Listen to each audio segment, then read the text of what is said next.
Salom, mejuah-juah manbanta kerina.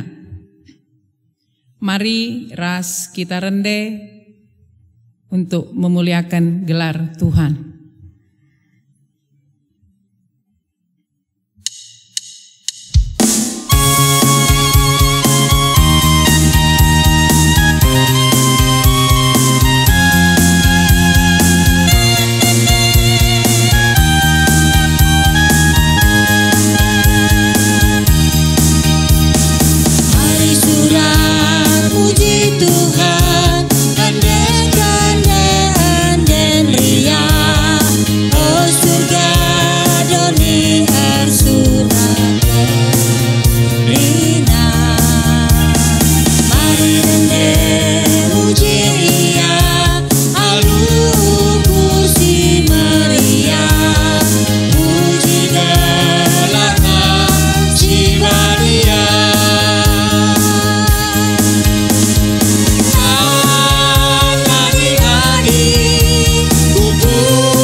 Turang ras senina ibas Tuhan ta Yesus Kristus, selaku serayan Tuhan ikatakan kami menjuah-juah ras selamat wari minggu manbanta kerina.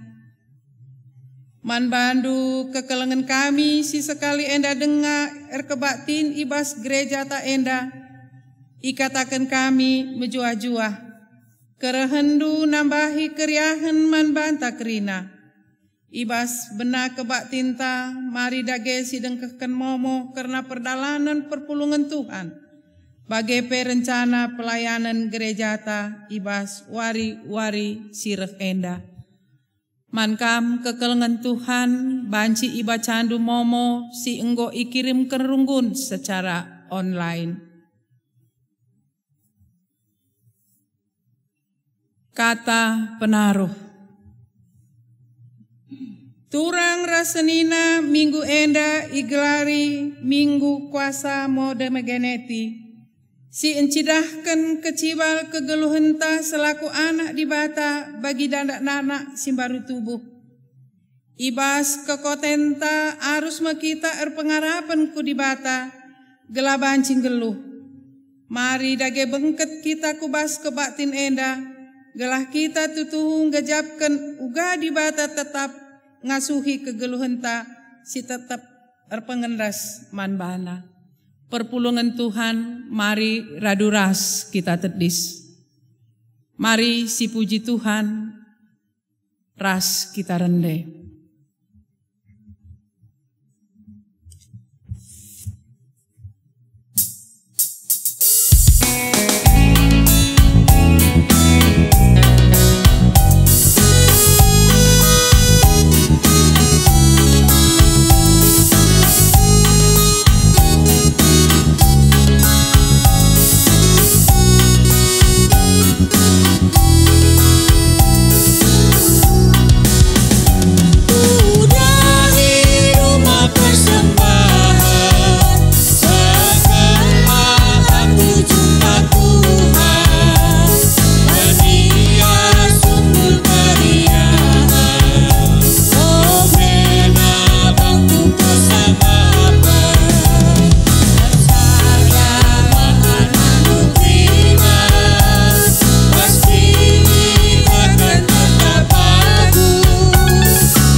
Ibas gelar di bata Bapa ulu kegeluhan, ibas gelar anakna Yesus Kristus si mereken kegeluhan simbaru, man manusia si tek man bana, ras ibas gelar kesah si badia, sinjagai kegeluhan manusia.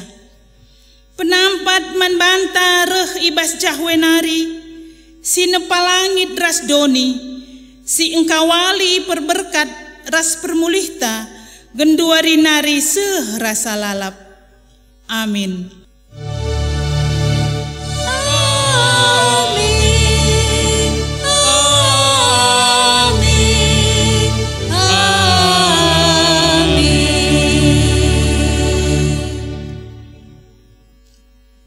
Berita karena perbahanan ras sura-sura di bata. Ku angkatanku ertoto man bandu, desken tanah kelegon, muas aku man bandu. Mazmur 143 ayat si pe-6 erpalaskan kata di bata enda si puji ia aluras kita rende.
Kundul kam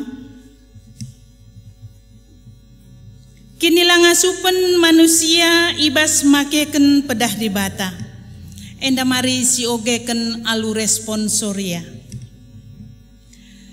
di bata kap ulu kegeluhan ia menande si pebelin-belin dengan jagai anak-anakna gelah geluh reh dewasana ibas ndalani kegeluhan. Ngaku aku o Tuhan, megati aku nirangken kam, si jagai aku ibas kinilah mangasupenku ngantusi perdalanan doni.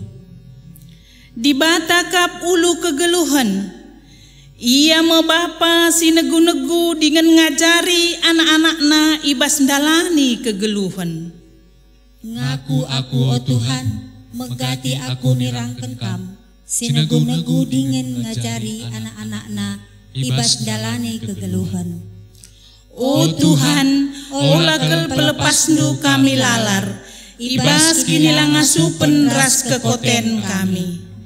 Mari siampeken kerina kinilah ngasupen ta makeken pedahna, aluras kita rende muji Tuhan.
kita tedis kerina.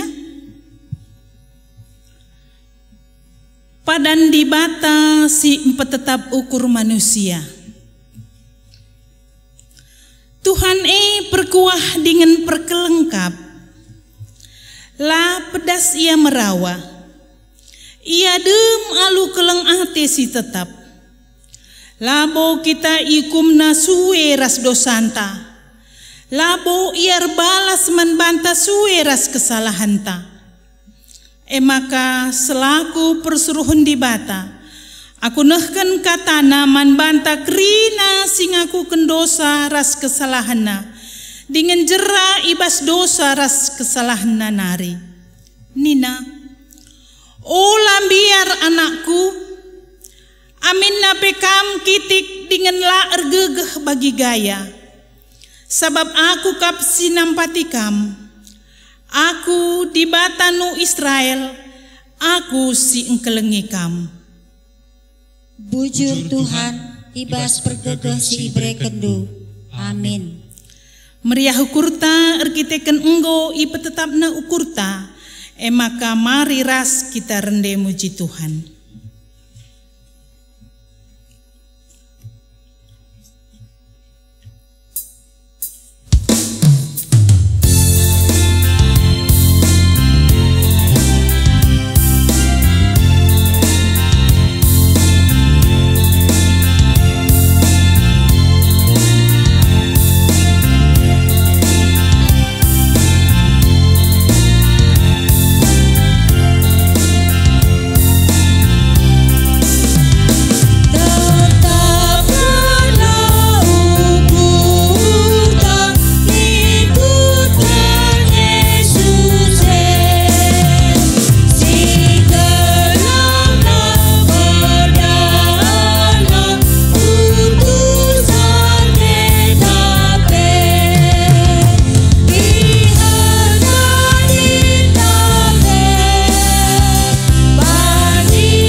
Gundari sehme Pak Sana kita ibas pengogen kata di bata bagin si pemena.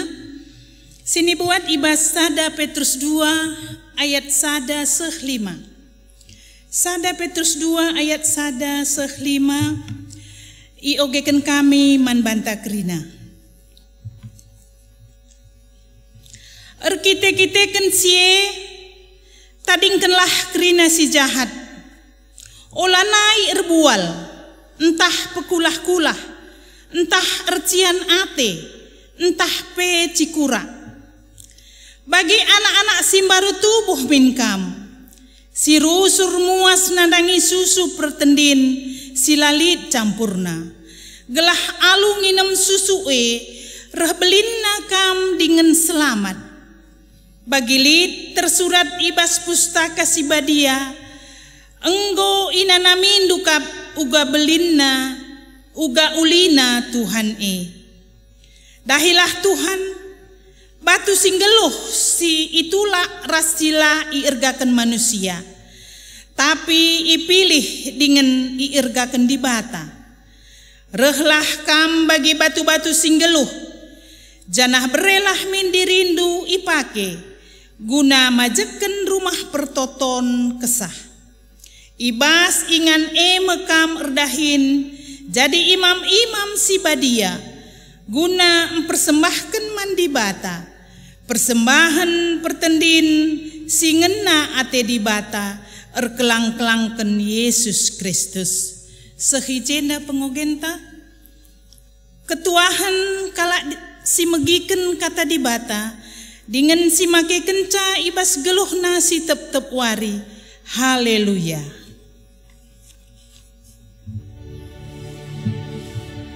Haleluya,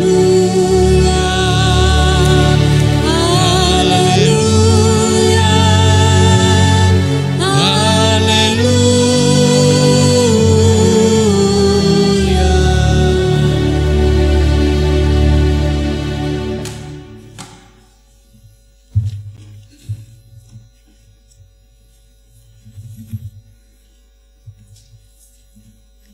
Jemaat yang dikasihi Tuhan, marilah kita berdoa untuk menyambut firman Tuhan. Kita berdoa. Bapa firman yang hidup, Bapa yang kami kenal di dalam nama Yesus, Allah yang telah menyatakan anugerah-Nya, anugerah keselamatan yang kekal.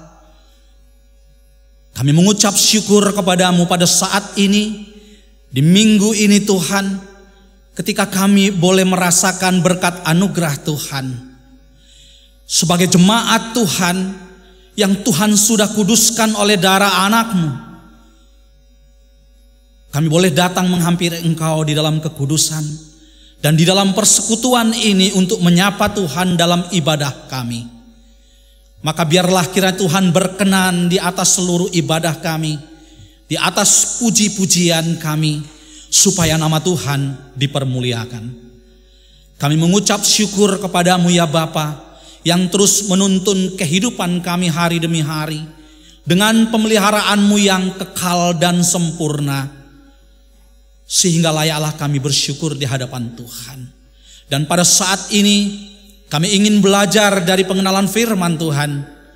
Tuhan, tolonglah kami supaya kami mengerti, memahami dan melakukan kebenaran firman Tuhan. Dan biarlah kiranya Tuhan saja yang berkata-kata pada saat ini melalui hamba-Mu yang Kau pakai sebagai alat-Mu. Hamba-Mu Engkau sembunyikan di bawah kaki salib Tuhan, supaya kuasa Roh Kudus saja yang berkata-kata untuk menjelaskan firman Tuhan, supaya firman-Mu hidup dan menjadi rema dalam kehidupan kami, dan kami boleh menjadi pelaku-pelaku firman-Mu. Berfirmanlah Bapa, kami siap untuk mendengar hamba-Mu yang menyampaikan, dan kami semua yang mendengarkannya sama-sama diberkati untuk menjadi saluran berkat bagi kemuliaan nama Tuhan. Dalam nama Yesus firman yang hidup, kami berdoa dan bersyukur kepada Bapa di sorga. Haleluya. Amin. Saudara-saudara yang kekasih di dalam Kristus, Shalom. Selamat hari Minggu. Ini adalah waktu yang terbaik bagi kita pada saat ini. Kita masih dipersekutukan lagi di dalam ibadah persekutuan, ibadah raya, dalam situasi yang kita alami pada saat ini, dengan segala kekurangan yang ada, tetapi kita tetap mengucap syukur karena Allah kita baik, dan Allah sedang menjalankan rencananya yang sempurna buat kita seluruh umat yang percaya. Kita selalu rindu akan hadirat Tuhan. Itu sebabnya kita selalu menyatakan persekutuan kita dalam berbagai macam bentuk persekutuan, baik kecil, besar, semua ditujukan untuk menyatakan syukur kita dan memuliakan Allah. Untuk itu saya ingin mengajak Bapak Ibu Saudara-saudara sekalian, kita akan membaca kebenaran firman Tuhan yang terambil sesuai dengan almanak kita.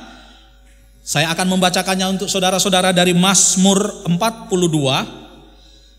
Mazmur 42 ayat yang pertama sampai ayat yang ke-6. Mazmur 42 ayat pertama sampai dengan ayat yang ke-6. Demikian firman Tuhan. Kerinduan kepada Allah untuk memimpin biduan nyanyian pengajaran Bani Korah.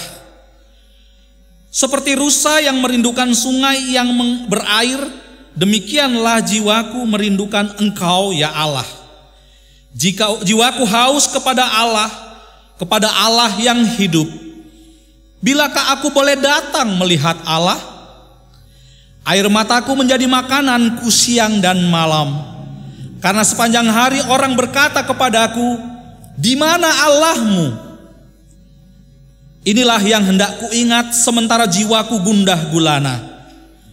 Bagaimana aku berjalan maju dalam kepadatan manusia, mendahului mereka, melangkah ke rumah Allah dengan suara sorak-sorai dan nyanyian syukur dalam keramaian orang-orang yang mengadakan perayaan.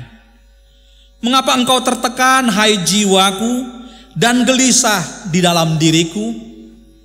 Berharaplah kepada Allah, sebab aku akan bersyukur lagi kepadanya, penolongku dan Allahku. Saudara-saudara yang dikasihi Tuhan, ini adalah minggu kedua setelah Paskah.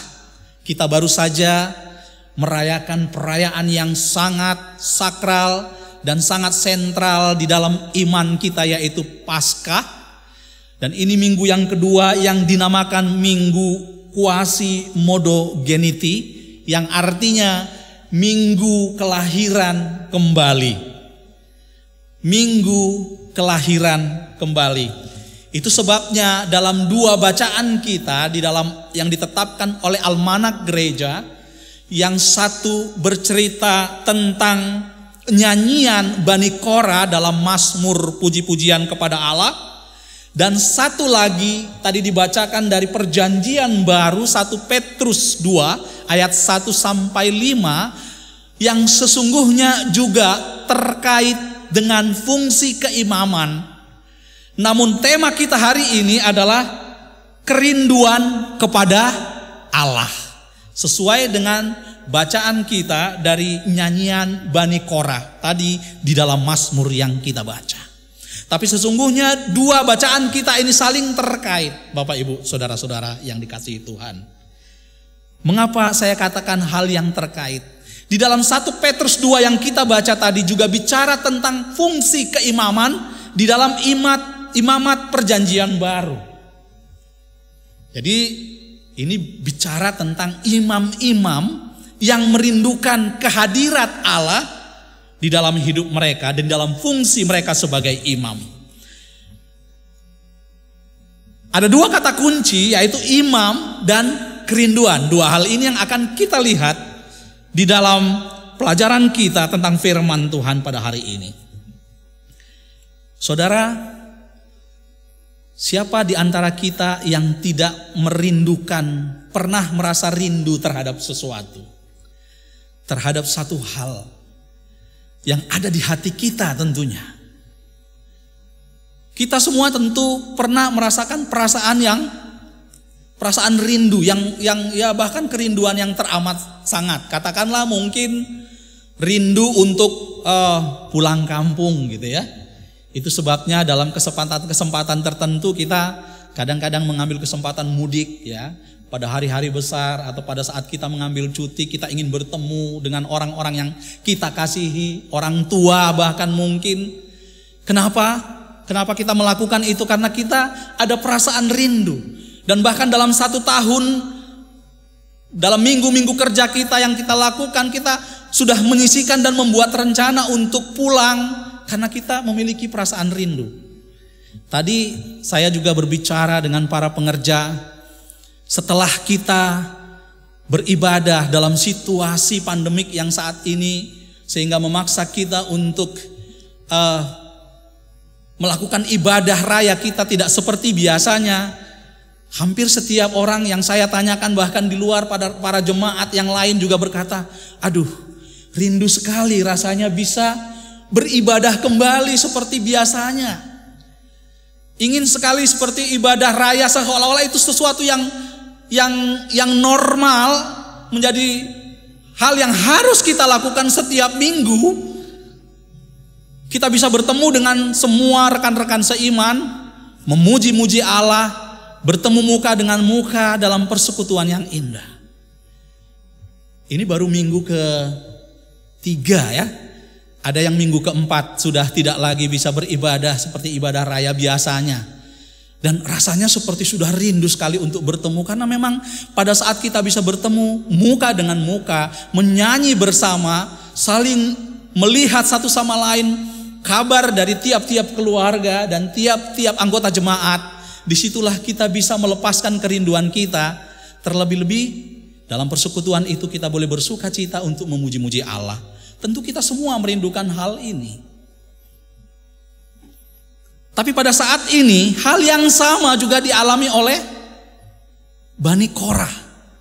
Kita mengenal Bani Korah itu adalah sebagai imam di dalam perjanjian lama. Imam, sebelum kita melihat, mengupas lebih jauh tema kita, saya ingin kita melihat dulu apa sebenarnya fungsi keimamatan di dalam perjanjian lama. Kemudian kita akan melihat di dalam perjanjian baru, karena ada 2 bacaan kita tadi, dan kita ingin melihat apa benang merahnya imam-imam yang merindukan kehadiran Allah. Imam, kalau bahasa karunya Kohen gitu ya. Ini juga dikenal oleh bangsa-bangsa kafir yang bahkan bukan seperti kita orang Kristen atau orang Yahudi pada zaman dulu. Ada juga dikenal jabatan imam, dan imam ini diartikan orang yang bertanggung jawab atas segala sesuatu yang kudus. Nah, ini makna dari imam. Imam adalah orang yang bertanggung jawab atas segala sesuatu yang kudus. Khususnya kalau kita melihat bagian terpentingnya adalah dalam ibadah-ibadah tertentu dan persembahan korban. Bahkan bangsa-bangsa kafir yang tidak mengenal Allah juga, ya, mereka ada korban-korban yang dilakukan oleh imam-imamnya. Nah, inilah makna dari kohen atau imam tadi. Nah, di dalam perjanjian lama, jabatan imam itu dipilih oleh Allah sendiri. Kita bisa lihat nanti di dalam Bilangan 3 ayat 10. Tuhan mengkhususkan Harun sebagai imam besar. Dan setelah itu di ayat 12 dari Bilangan 3, dia juga memilih orang-orang dari suku Lewi, mengkhususkan. Mereka lah yang diberi kepercayaan sebagai orang-orang yang menyandang jabatan imam. Nah, apa yang menjadi syarat-syarat seorang imam di dalam perjanjian lama? Karena mereka dipilih Allah, maka imam-imam ini harus orang-orang yang istimewa, orang-orang yang dikuduskan. Yang kita semua orang percaya dikuduskan. Bangsa pilihan Allah juga adalah bangsa yang kudus, umat pilihan. Tetapi imam harus lebih khusus lagi. Ia harus kudus di hadapan Tuhan, karena ia akan menjadi wakil Allah, wakil umat di hadapan Allah. Itu yang pertama, dia harus suci. Kalau dia tidak kudus, maka dia tidak bisa menjalin hubungan relasi dengan Tuhan. Itu sebabnya ketika Musa menghadap Tuhan, ya, Tuhan berkata, tanggalkan kasutmu, karena tempat yang kau injak itu adalah kudus. Maka Tuhan menguduskan Musa lebih dahulu dan menerima pesan dari Allah. Lalu Musa menyampaikan apa pesan Allah kepada umat. Yang kedua, sama seperti pemimpin-pemimpin umat Israel lainnya, seperti jabatan nabi misalnya atau raja, ya. Mereka juga harus memiliki relasi yang istimewa, relasi yang khusus dengan Allah. Karena imam-imam sama seperti jabatan lain di dalam umat Tuhan, mereka harus hubungan relasinya harus lebih daripada umat Allah pada umumnya. Karena mereka harus bisa mendengarkan suara Tuhan dan menyampaikan apa yang menjadi maksud isi hati Tuhan itu, tak kurang suatu apapun kepada umatnya. Dan yang ketiga, seorang imam atau jabatan imam harus penuh dengan kerelaan dan penuh dengan kerendahan hati, memangku jabatan imamnya atau keimamatannya. Karena di dalam jabatan imam pun ada strata, Bapak Ibu. Di dalam jabatan imam, sekumpulan imam ini ada jabatan, kalau kita membaca Perjanjian Lama, ada imam yang disebut dengan imam besar. Ini adalah jabatan imam yang tertinggi. Ini yang akan mempersembahkan korban masuk ke ruang Maha Kudus tiap-tiap tahun pada upacara korban pendamaian. Nah, di samping imam besar kemudian ada juga bendahara-bendahara di dalam fungsi keimamatan, karena imam-imam ini bekerja di dalam kemah suci atau dalam bait suci pada zaman pemerintahan Raja Salomo. Kalau bait suci kan baru bisa dibangun pada zaman Salomo ya, tapi sebelum itu dikenal dengan kemah suci. Nah, imam-imam ini bekerja dan semua hal yang terkait dengan ibadah, persembahan kurban itu diatur oleh para imam, dan ada imam-imam di strata yang lebih rendah untuk mengatur ini. Ada bendahara-bendahara khusus. Dan kemudian ada juga yang mengurus di pelataran bait suci untuk mempersiapkan korban. Bahkan ada penjaga pintu kemah. Dan ada pemimpin-pemimpin pujian.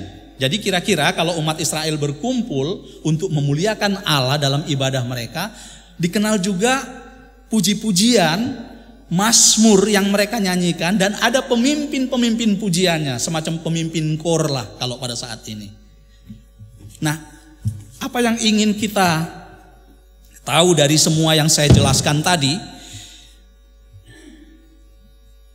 khususnya pada syarat ketiga, kerelaan dan kerendahan hati. Nah, ingin kita melihat pada bacaan kita di sini bagaimana imam, fungsi imam dalam Bani Korah. Ya, di sini disebutkan nyanyian Bani Korah. Siapa itu Bani Korah? Nah, Bani Korah ini juga dari keturunan Lewi, atau di dalam Perjanjian Lama, Korah dikenal dengan Korah ben Yisar di dalam Bilangan 16 ayat 1. Adalah keturunan Lewi dari kaum Kehat. Tetapi Korah suatu hari ia ingin memberontak kepada Tuhan dengan menggugat jabatan keimaman. Di dalam kitab Bilangan kita bisa melihat bagaimana Korah tidak memiliki kerendahan hati, tidak memiliki kerelaan, sehingga ia berkonspirasi dengan orang Israel dari suku yang lain yang dikenal dengan Datan dan Abiram dari suku Ruben. Mereka menggugat keimaman Musa. Mereka berkata, siapa yang memilih engkau sebagai imam utama, sebagai imam besar? Tidak ada kerelaan dan kerendahan hati. Maka Allah menghukum Korah. Dan di dalam kitab Bilangan kita bisa melihat cerita bagaimana Allah menghukum Korah, dan bersama sekutunya, bahkan disebutkan di situ ada 250 pengikut. Nanti kita bisa baca itu di dalam Bilangan 26, pemberontakan mereka terhadap Musa. Mereka menganggap Musa dan Harun mengangkat dirinya sendiri. Mereka tidak rela menjadi imam-imam kelas bawah yang hanya melayani di pintu kemah. Dan Allah menghukum Korah. Tetapi Allah yang penuh dengan kemurahan tidak menghukum semua keturunan Korah. Jadi hanya Korah yang dihukum, tapi Bani Korah, anak-anak Korah tidak dihukum. Karena anak-anak Korah adalah imam-imam yang setia dan rela serta rendah hati untuk melayani Tuhan. Nah, mereka inilah yang terus melanjutkan tugas-tugas keimaman di strata yang kelas lebih rendah dari imam besar. Dan mereka terus merasakan penyertaan Tuhan. Dan kita bisa melihat di dalam Perjanjian Lama juga Bani Korah menyandang 3 tugas. Nanti kita akan lihat apa hubungan dengan kerinduan kepada Allah. Ada 3 tugas yang dikerjakan oleh Bani Korah. Pertama, imam-imam keturunan Korah yang tidak dihukum Allah, yang setia tadi, mereka menjadi penggubah mazmur. Satu tugas yang mereka kerjakan. Dan di dalam seluruh Mazmur ada 150 Mazmur digubah oleh Bani Korah ada 11 kitab. Jadi ada 11 gubahan lagu yang dikarang oleh Bani Korah. Di antaranya Mazmur yang kita baca tadi. Jadi Mazmur 42, 44 sampai 49. Kemudian Mazmur 84 sampai 85 dan Mazmur 87 sampai 88, 11 Mazmur digubah oleh Bani Korah. Jadi mereka satu sebagai penggubah. Yang kedua, mereka dikenal sebagai penjaga-penjaga pintu Kenisah. Kenisah itu bait suci atau kemah suci. Kelihatannya rendah ya jabatan ini ya. Tapi mereka melakukannya dengan setia. Bani Korah yang tersisa tadi melakukannya dengan setia. Itu bisa kita baca nanti dalam 1 Tawarik 9 ayat 19. Lalu yang ketiga, mereka dikenal sebagai pemimpin-pemimpin pujian. Di dalam kitab Tawarik juga disebutkan di sana mereka menyanyikan pujian dengan nyaring. Suara mereka merdu, enak untuk dilantunkan. Jadi 3 hal ini dilakukan, dikerjakan oleh Bani Korah, orang-orang yang tetap setia melayani Allah walaupun di strata yang lebih bawah dari imam besar. Tapi mereka melakukannya dengan sungguh-sungguh. Mengapa? Karena mereka mengalami kerinduan yang sungguh-sungguh akan hadirat Allah. Itu sebabnya di dalam bacaan kita tadi, saya ingin menjelaskan latar belakang Bani Korah. Pujian-pujian mereka enak didengar. Dan di dalam pujian itu, hendak kita nanti bisa membaca 11 gubahan Bani Korah. Semuanya nadanya adalah bagaimana penyertaan Tuhan di dalam kehidupan mereka. Bagaimana Tuhan memberikan hal-hal yang terbaik dalam pemeliharaannya terhadap umat Israel. Dan khususnya juga bangsa dari suku Lewi. Dan pengalaman itu Allah yang menyediakan segala sesuatu yang peduli dalam kehidupan mereka, yang memberikan keselamatan kepada mereka. Allah yang tiap-tiap hari menyatakan anugerah dan berkatnya kepada umat, itulah yang dikenang oleh Bani Korah. Sehingga mereka merasakan relasi yang kuat dengan Tuhan. Dan ini diungkapkan melalui puji-pujian mereka. Tetapi terjadi persoalan saudara-saudara. Dalam nyanyian Mazmur 42 yang kita baca tadi, Bani Korah di sini dikatakan mereka terpisah dari Allah. Apa latar belakang dari masalah yang mereka alami?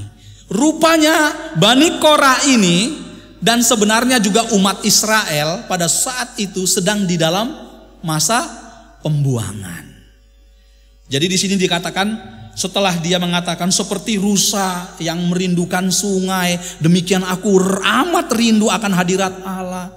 Aku harus hadir di dalam kemah suci. Karena pada waktu itu kemah suci berada di satu tempat, yaitu di Yerusalem. Mereka rindu pulang. Tapi itu tidak terlaksana karena mereka sedang di dalam pembuangan. Mereka tidak bisa lagi memuji-muji Allah. Maka lahirlah nyanyian pujian Bani Korah ini.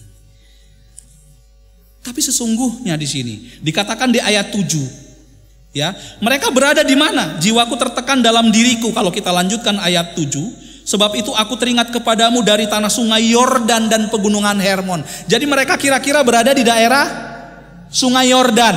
Itu kalau kira-kira jaraknya dengan Yerusalem sekitar 300-an kilo lebih, 350 kilo. Mereka sekarang terpisah jauh dari Allah sehingga tidak bisa memimpin pujian lagi. Dan ini diungkapkan dalam nyanyian mereka. Itu sebabnya kita ingin melihat syair-syair yang mereka gubah. Seperti rusa yang merindukan sungai yang berair, demikianlah jiwaku merindukan Engkau ya Allah. Jiwaku haus kepada Allah yang hidup. Bilakah aku boleh datang melihat Allah? Karena kami sudah terpisah jauh. Perlu kita perhatikan di sini Bapak Ibu yang dikasihi Tuhan. Keterpisahan mereka dengan Allah bukan karena dosa Bani Korah. Ini adalah dosa umat. Karena Tuhan sudah berjanji di dalam perjanjian lama. Jika umat Allah memelihara kekudusan hidup, taat kepada Allah, dan memelihara hukum-hukum Allah, maka apa berkatnya yang diberikan Tuhan? Shalom itu hadir di tiap-tiap keluarga, di tengah-tengah umat itu. Tapi karena umat Allah jauh dari Allah, maka mereka dihukum Allah dan masuk kepada fase pembuangan. Mau tidak mau, keturunan Lewi termasuk Bani Korah pun terpisah dari pusat peribadatan mereka. Dan kerinduan ini sangat dalam. Kita juga bisa mengalami hal yang sama Bapak Ibu ya. Kadang-kadang kita bisa terpisah dari Allah bukan karena kesalahan kita. Saat ini kita terpisah dari Allah karena situasi, betul? Walaupun kita tidak berpisah secara relasi dengan Tuhan, tapi kita tidak bisa berkumpul dalam ibadah raya bukan karena kesalahan kita. Coba bayangkan situasi kita pada saat ini.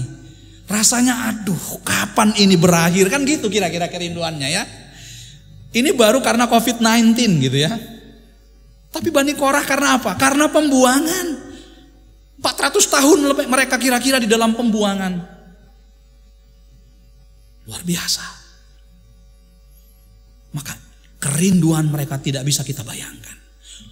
Tapi saudara, kerinduan mereka ini bukan karena mereka terputus secara relasi. Bani Korah tetaplah orang-orang yang setia. Hanya saja mereka tidak bisa mengekspresikan kerinduannya sebagai respon mereka di hadapan Allah. Seperti biasanya ketika umat masih setia, ketika Allah memelihara mereka tetap tinggal di tanah perjanjian. Seperti pada zaman Raja Daud, Salomo dan seterusnya. Itu yang tidak bisa mereka ekspresikan lagi. Maka kerinduan itu dinyatakan di sini dalam gaya bahasa ya yang sangat lugas, dikatakan di sini seperti rusa yang merindukan air. Kenapa seperti rusa? Kenapa tidak ambil hewan yang lain? Tidak seperti onta yang merindukan air misalnya. Tapi seperti rusa. Kalau onta itu biasa dipakai untuk hewan transportasi di padang gurun ya, di tanah Arab banyak ini. Ternyata onta itu bisa menyimpan air di punuknya gitu ya. Jadi dia lebih tahan air. Tapi ini seperti rusa. Karena rusa adalah hewan yang paling tidak tahan hidup kalau tidak ada air. Kita tahu rusa ya, kalau kita melihat di film-film Discovery Channel misalnya ya, kalau ada rantai makanan di situ dan ada rusa yang diburu, dia berlari cepat ya, kecepatan larinya luar biasa sehingga bisa luput dari musuh-musuhnya atau pemangsanya seperti singa, hyena dan segala macam lah ya. Larinya sangat kencang dan ketika dia berlari dia mengeluarkan energi yang sangat banyak sehingga seketika dia harus membutuhkan air. Rusa tidak bisa hidup meskipun banyak padang rumput tapi tidak ada telaga di dalam atau tidak ada sumber air. Itu sebabnya gambaran yang dinyatakan Bani Korah di sini seperti rusa. Aku tidak bisa tidak jauh dari Tuhan, sama seperti rusa yang merindukan air. Yang kedua, kenapa rusa? Rupanya rusa kalau sudah berlari jauh, dia mengeluarkan bau yang khas di seluruh tubuhnya. Maka dia membutuhkan ya semacam danau kecil, sumber air, dan dia akan mencelupkan tubuhnya sehingga tidak menimbulkan aroma yang dibawa angin yang mudah dicium oleh para pemangsanya. Itu cara dia melindungi diri, maka dia tidak bisa tidak berada dekat air. Seperti inilah kondisi Bani Korah, Bapak Ibu saudara-saudara yang dikasihi Tuhan. Lalu dikatakan air mataku menjadi makananku siang dan malam karena sepanjang hari orang berkata kepadaku, di mana Allahmu? Jadi di dalam pembuangan pun mereka seolah-olah jauh dari Allah. Mereka jauh dari Allah sehingga musuh-musuhnya mengejek mereka. Di mana Allahmu? Allah yang kau andalkan. Mereka merindukan kembali seperti zaman Salomo, zaman kejayaan. Bahkan mereka bisa memuji-muji Allah di bait suci. Bahkan bukan hanya Israel tapi ada bangsa-bangsa lain yang bisa melihat kemegahan itu dan penyertaan Tuhan ketika mereka memuji Allah di bait suci. Tapi kali ini situasi yang berbeda dialami oleh Bani Korah. Inilah yang kuingat sementara jiwaku gundah gulana, bagaimana aku berjalan maju. Ayat 6, mengapa engkau tertekan hai jiwaku? Tertekan, jadi dia mengalami depresi. Saya katakan tadi, ini bukan karena dosa mereka. Mereka tetap setia kepada Allah. Mereka tetap menyembah Allah. Tapi mereka secara rohani haus untuk bisa melakukan ibadah seperti biasanya. Karena di sanalah dia ingin bisa menumpahkan semua rasa rindunya dari respon mereka, reaksi mereka melalui puji-pujian yang mereka nyanyikan. Puas rasanya bisa melakukan itu, kira-kira begitu. Tapi itu tidak bisa lagi dilakukan. Ini semacam depresi rohani ya. Kadang-kadang kita sebagai orang percaya juga mengalami hal yang sama. Kadang-kadang Tuhan juga menguji kita.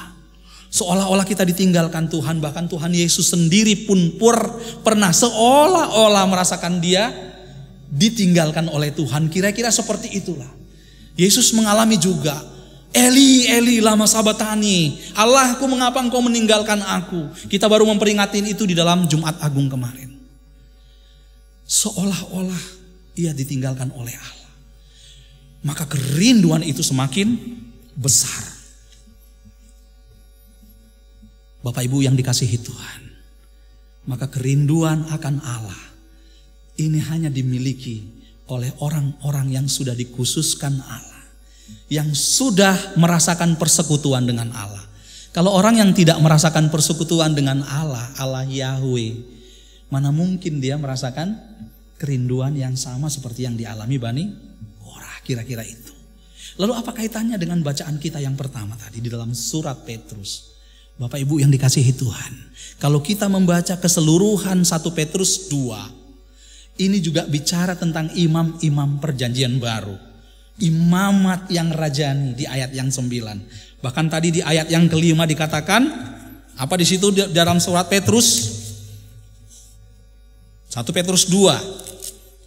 Ayat yang kelima, dan biarlah kamu juga dipergunakan sebagai batu hidup untuk pembangunan suatu rumah rohani bagi suatu imamat kudus. Nah, kita masuk ke dalam pengertian imamat kudus bagi umat percaya dalam perjanjian baru. Jadi kalau tadi Bani Korah, imam-imam perjanjian lama yang merindukan kehadirat Allah karena ia sudah merasakan relasi yang kuat dengan Allah, maka imam-imam perjanjian baru juga merasakan relasi yang kuat itu. Tetapi yang unik di dalam bacaan kita, 1 Petrus 2 diawali dengan apa? Karena itu buanglah segala kejahatan, segala tipu muslihat, dan segala macam kemunafikan, kedengkian, dan fitnah, dan jadilah sama seperti bayi yang baru lahir. Jadi mengalami dulu kelahiran baru. Barulah setelah mengalami kelahiran baru, ada hubungan relasi dengan Allah yang kuat, dipilih menjadi umat yang kudus sama seperti imam. Karena kan imam tadi harus kudus ya. Nah, umat perjanjian baru yang dipilih Allah itu juga sama seperti keadaannya imam-imam, yaitu imam-imam perjanjian baru yang dikuduskan.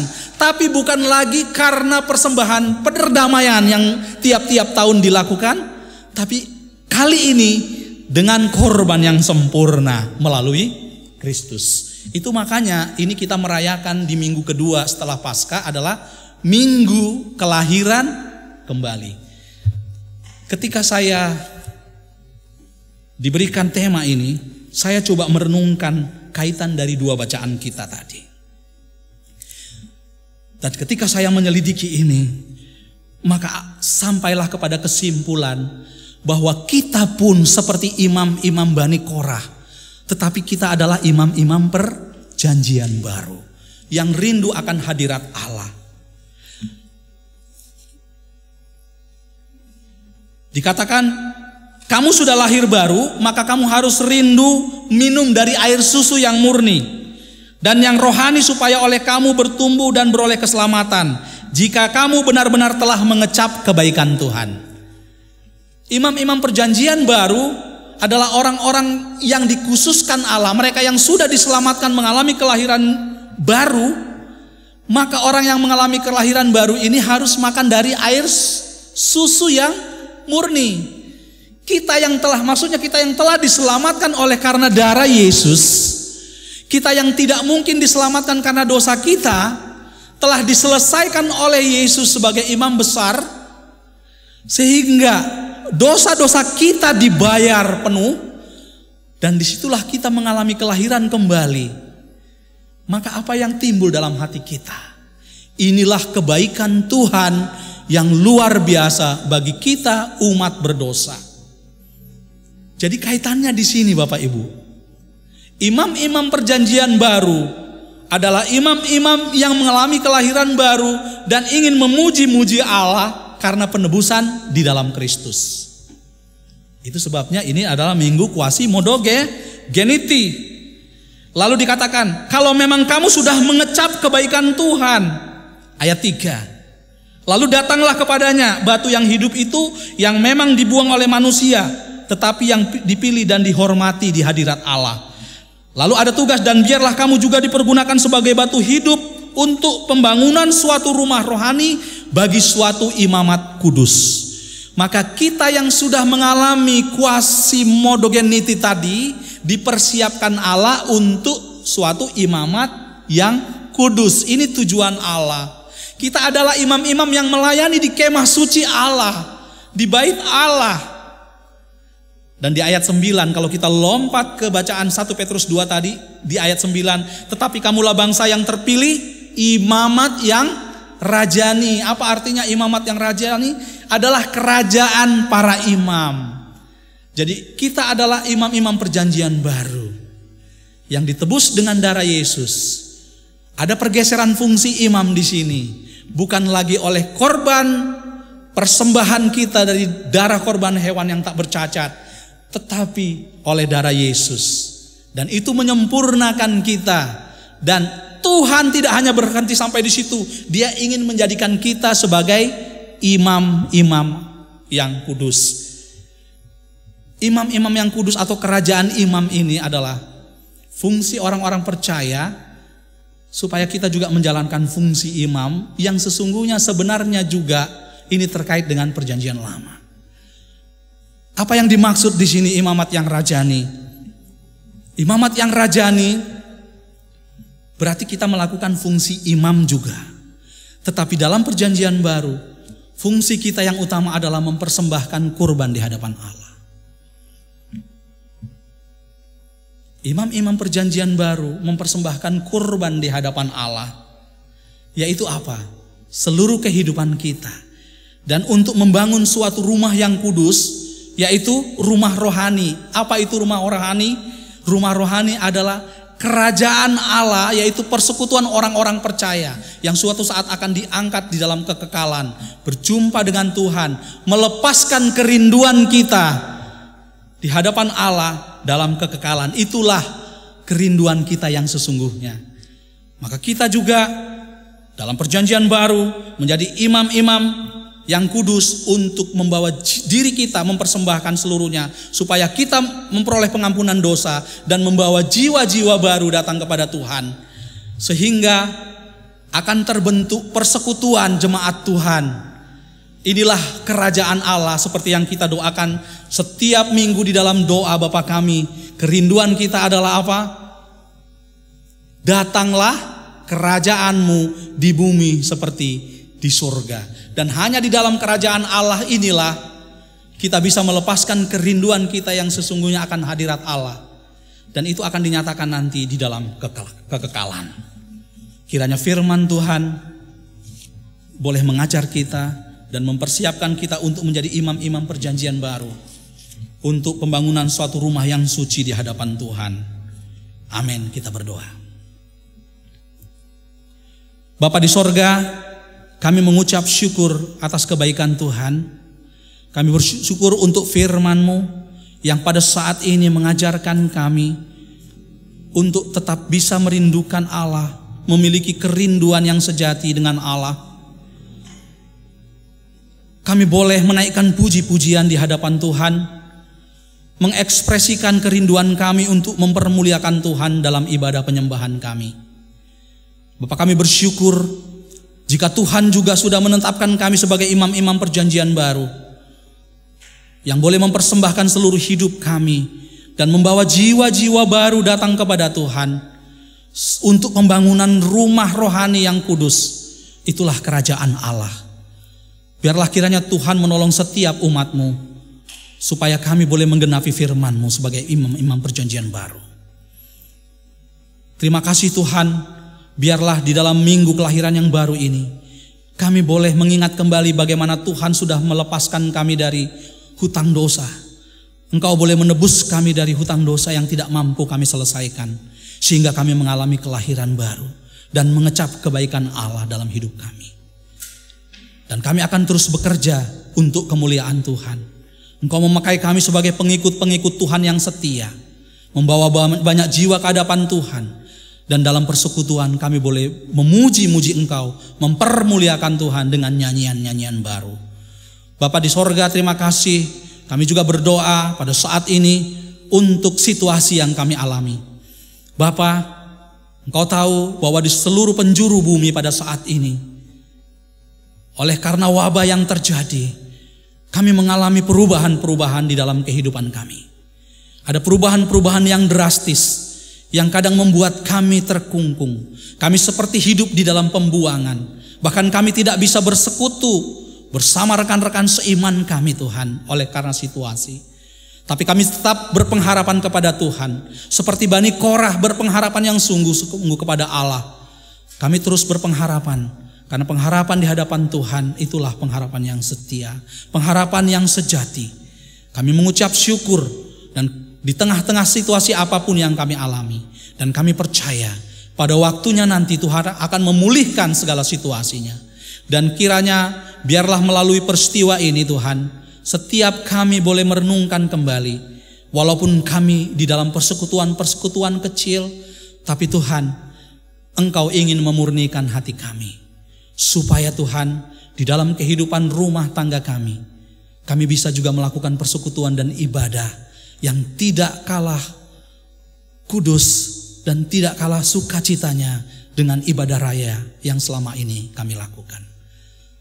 Tuhan, kami juga berdoa secara khusus buat umat-Mu, jemaat Tuhan di gereja GBKP di tempat ini. Biarlah kiranya Tuhan melawat tiap-tiap keluarga, tiap-tiap pribadi. Engkau menolong dalam kehidupan mereka, menguatkan, meneguhkan hati iman percaya mereka. Tuhan juga memberkati kehidupan rumah tangga, menjadi rumah tangga yang memuliakan Tuhan. Berkati anak-anak kami. Engkau memberkati mereka dalam setiap jenjang pertumbuhan mereka. Dalam pendidikan mereka, kami serahkan semuanya ke dalam pemeliharaan Tuhan. Supaya anak-anak kami juga dipimpin dalam pengenalan yang benar akan Tuhan. Biarlah kiranya Tuhan juga memberkati setiap pekerjaan kami. Yang pada saat ini juga terganggu oleh karena wabah yang terjadi. Mereka yang saat ini mungkin berdagang namun mengalami kesulitan, Tuhan tolong lawat mereka dan memulihkan kembali. Mereka yang tidak bisa bekerja seperti biasanya, bahkan yang telah menerima berkat kurang dari apa yang mereka terima tiap-tiap hari. Tapi kami percaya Tuhan, lawatan-Mu akan mencukupkan, karena Engkau Allah yang mencukupkan. Engkau Yehovah Jireh yang mengerti segala kebutuhan kami. Engkau melawat tiap-tiap orang yang sakit, jemaat-Mu yang sakit, yang mungkin kami luput dari pengamatan kami. Kami tidak sebut satu persatu nama mereka, tetapi Tuhan tahu dan Tuhan akan memulihkan dan kesembuhan akan terjadi bagi mereka. Orang-orang tua kami, Engkau lawat mereka supaya mereka juga, walaupun tubuh fisik mereka semakin lemah, Tuhan memberikan kekuatan sehingga jiwa roh mereka tetap bersukacita di dalam Tuhan. Kami serahkan juga pemerintah, bangsa dan negara kami ke dalam pemeliharaan Tuhan. Oh Tuhan, biarlah kiranya bangsa kami ini Engkau luputkan dari situasi yang saat ini Tuhan, hari demi hari terjadi kenaikan yang cukup signifikan orang-orang yang terjangkit. Jauhkan negara kami Tuhan. Seluruh penjuru bumi ini Engkau boleh pulihkan supaya situasi boleh normal kembali. Roda perekonomian berjalan dengan baik. Keamanan, situasi sosial akan berjalan dengan baik. Semua karena campur tangan Tuhan. Berkati para pemimpin kami yang saat ini berjerih payah untuk mengambil langkah-langkah terbaik supaya bisa keluar dari situasi yang terjadi sekarang. Berkati pemerintah kami dari pusat sampai ke daerah, bahkan ke segmen-segmen yang terkecil. Biarlah kiranya Tuhan memberkati, menolong mereka, karena kami percaya tidak ada satupun pemerintahan yang terjadi tidak atas seizin Tuhan. Engkau juga menolong orang-orang, para pejabat, pemerintah yang ada di level atas sampai bawah yang adalah anak-anak Tuhan. Biarlah kiranya melalui mereka Tuhan, kesaksian yang hidup di dalam setiap jabatan dan tugas yang mereka lakukan. Ada kesaksian yang hidup sebagai orang percaya sehingga nama Tuhan dikenal dan dipermuliakan. Ini doa kami, ucapan syukur kami. Kami naikkan semuanya ke hadirat Tuhan hanya di dalam nama Yesus, Tuhan dan Juru Selamat kami yang hidup. Amin.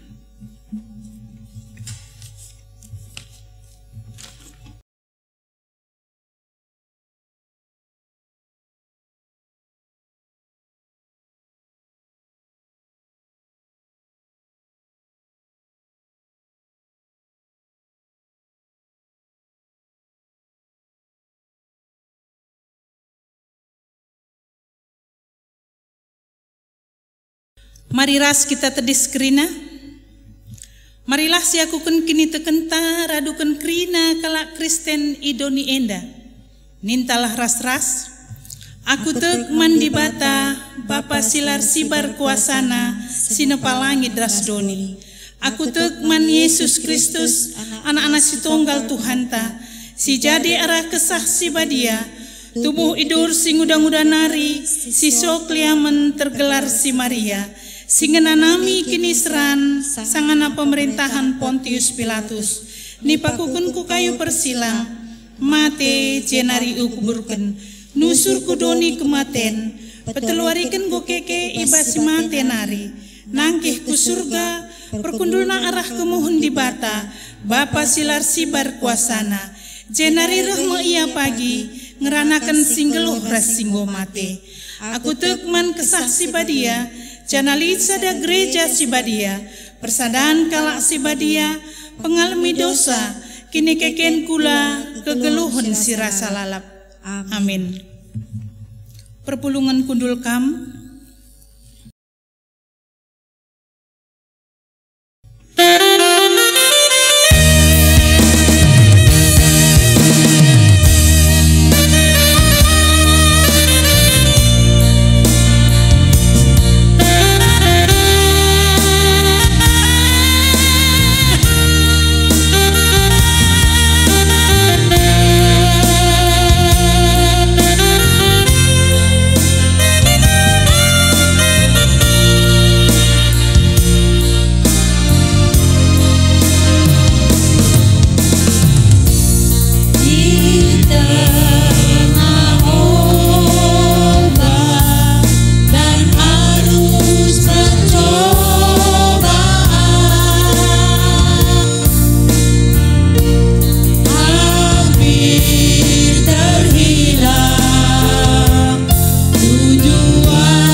senina kekelengan di Tuhan Yesus Kristus. Genduari ibreken kesempatan membanta guna ersikap ngendesken persembahan pengatakan bujur taman di bata. Ibas kita ngejapkan lias ras perkuah Athena si jayam kegeluhenta. Kata di bata si jadi palas kita ngendesken persembahan enda ema.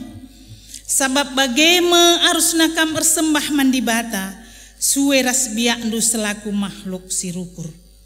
Tupung si pepulung persembahan ta mari ras kita rende.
Mari ras kita ertoto guna persembahan ta.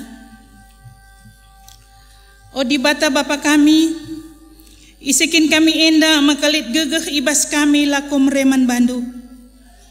Tangkas tuhu-tuhu ikecap kami, kula tendiras kinilitan kami, ialokan kami ibas kamnari. Maka tanda meriah ukur kami, indeskan kami ka sadabayin kubas tandu. Alokanlah Tuhan persembahan kami enda, bagi bau si merim si mehuli si ngena yakap kam. Ajari min kami makeken pemerendu, man kami guna pehaga kam, ras pebelangken beritandu si meriah ibas doni enda. Bapa tambahi man kami gegeh, pengertiin ras pasu-pasundu, gelahar beluhna kami nahken persembahan kami man bandu. Erkiteken Yesus Kristus, aloken pertoton ras persembahan kami enda. Amin.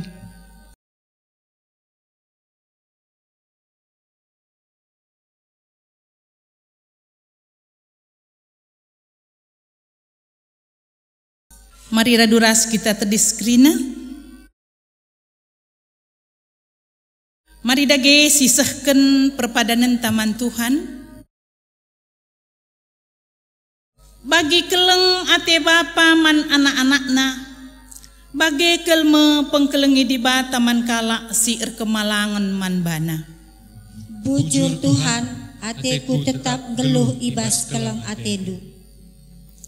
Sabab itahna ibas kainari kita itepana. Iingat nama maka abukap kita. Ateku tetap erkemalangan man bandu. Kala si erkemalangan man Tuhan tetap ikelengina. Kini ulinna tetap serasa lalap. Amin. Enggo si belaskan perpadanan taras di bata, mari raduras kita rende muji Tuhan.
dage ras-ras kita melaskan pertoton Tuhan ninta dage. O Bapa kami sini surga, gelandu urpabadiamin, rohmin kini rajandu, selamin pratendu ibas doni enda bagini surga. Berikan minman kami nakan cukup ibas waris si sendah enda. Alemimin salah kami, bagini alemi kami salah kalak kempak kami. O lamin kami ibabakam kubas percuban, tapi ulangilah kami idur si ilat nari. Sabab kam kap si manda kini rajan, ras kuasa, ras kemuliaan, sin dekah-dekahna. Amin.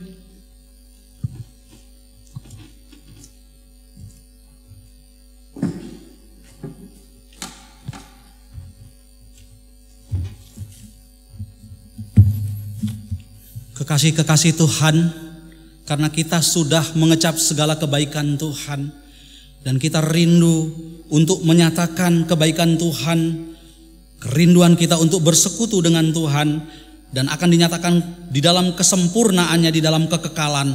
Itulah yang menjadi kekuatan dan pengharapan kita. Maka kiranya pulanglah di dalam berkat Tuhan. Tuhan memberkati engkau dan melindungi engkau. Tuhan menyinari engkau dengan wajahnya dan memberi engkau kasih karunia. Tuhan menghadapkan wajahnya kepadamu dan memberi engkau damai sejahtera. Itulah yang akan menyertai kita mulai hari ini. Esok sampai Maranatha, Tuhan kembali di dalam kemuliaannya. Amin.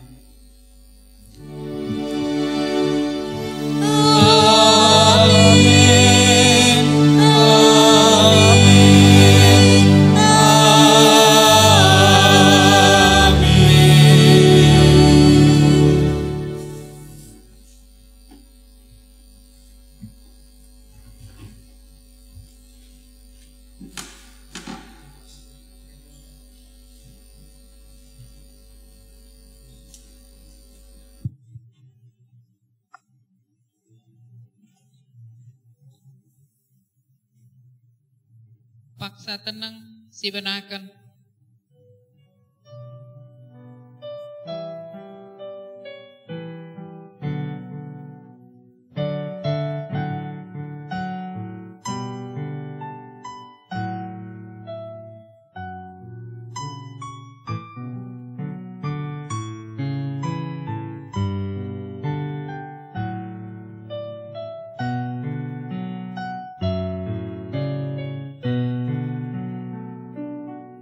Paksa tenang godong. Selamat minggu man banta kerina.